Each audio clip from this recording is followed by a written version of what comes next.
ကိုယ့်ရဲ့ကလေးကိုဘူလီအလုပ်မခံရအောင်ဘယ်လိုကာကွယ်ပေးမလဲ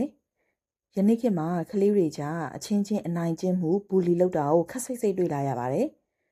ကိုယ့်ရဲ့ကလေးကိုကျောင်းမှာပဲဖြစ်ဖြစ်ကိုယ့်ရဲ့အနီးနားပတ်ဝန်းကျင်မှာပဲဖြစ်ဖြစ်အနိုင်ကျင့်မခံရအောင်ကာကွယ်ပေးနိုင်ဖို့အတွက်လက်တွေ့ကြတဲ့နည်းလမ်း၅ခုကိုမျှဝေပေးခြင်းပါတယ်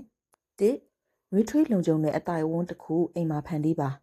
ကလေးနဲ့အတူအချိန်ပေးပါသူတို့ရဲ့စကားကိုဂရုတစိုက်နားထောင်ပေးပါငါဘေးမှာအမြဲတမ်းမိဘတွေရှိတယ်ငါပြောသမျှကိုနားထောင်ပေးမဲ့သူတွေရှိတယ်ဆိုတော့စိတ်လုံခြုံမှုကိုခံစားရတဲ့ကလေးတွေဟာပြဿနာကိုကြုံလာတဲ့အခါမှာမိဘစီကိုအရင်ဆုံးနဲ့အမြန်ဆုံးလာပြောပြရင်ဖွင့်လေးရှိကြပါတယ်။နှစ်အချက်အနေနဲ့မိမိကိုယ်ကိုယုံကြည်မှုရှိလာအောင်သင်ပေးပါ။အနိုင်ကျင့်တဲ့သူတွေဟာကိုယ့်ကိုယ်ယုံကြည်မှုမရှိတဲ့ကလေးတွေကိုပြစ်မှတ်ထားတတ်ကြပါတယ်။ဒါကြောင့်ကလေးကိုစကားပြောတဲ့အခါမှာမျက်လုံးချင်းစုံကြည့်ဖို့အတန်ကိုရှင်းရှင်းလင်းလင်းနဲ့ပြက်ပြက်သားသားပြောတတ်ဖို့ခေါင်းမော့ရင်ကော့ပြီးယုံကြည်မှုရှိရှိနဲ့ပြုမှုနေထိုင်တတ်ဖို့အတွက်သင်ပေးရပါမယ်။ဒီလိုအတွင်းစိတ်ခိုင်မာမှုတွေဟာကလေးတွေရဲ့အကောင်းဆုံးဒိုင်းကာတစ်ခုပါပဲ။၃ကြိုတင်လေ့ကျင့်ပေးထားပါ။တကယ်ပြဿနာကြုံတဲ့အခါမှာကလေးတွေပဲဖြစ်ဖြစ်လူကြီးတွေပဲဖြစ်ဖြစ်ဘာလို့ရမှန်းမသိဖြစ်သွားတတ်ကြပါတယ်။ဒါကြောင့်ကလေးတွေကို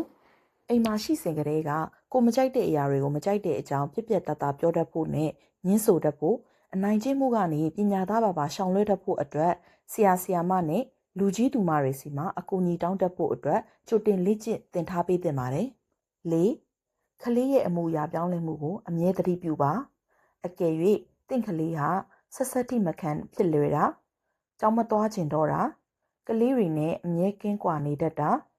အကြောင်းရင်းမရှိပဲခေါင်းကိုက်တယ်ဘိုင်းနာတယ်စသည်အပြင်အမြဲညှဉ်းညူတတ်တာ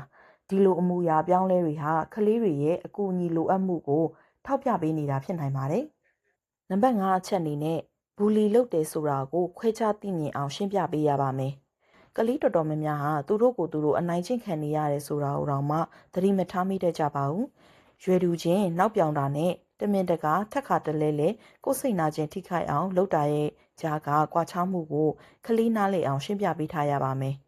ဒီလိုအနိုင်ကျင့်ခံရတာနဲ့ပတ်သက်ပြီးကလေးတွေဟာမိဘတွေရဲ့အားပေးမှုဂရုစိုက်မှုနှွေးထွေးမှုတွေကိုမဖြစ်မနေလိုအပ်ပါတယ်။ကဲကလေးတွေကိုပြုစုစောင့်ရှောက်ပေးနေတဲ့ဖေဖေမေမေတို့အနေနဲ့ရောကလေးတွေအနိုင်ကျင့်မခံရအောင်ဘယ်လိုကာကွယ်ပေးလို့ရမလဲဆိုတဲ့အချက်တွေသိခဲ့တယ်ဆိုရင် comment မှာမျှဝေပေးခဲ့ကြပါအောင်။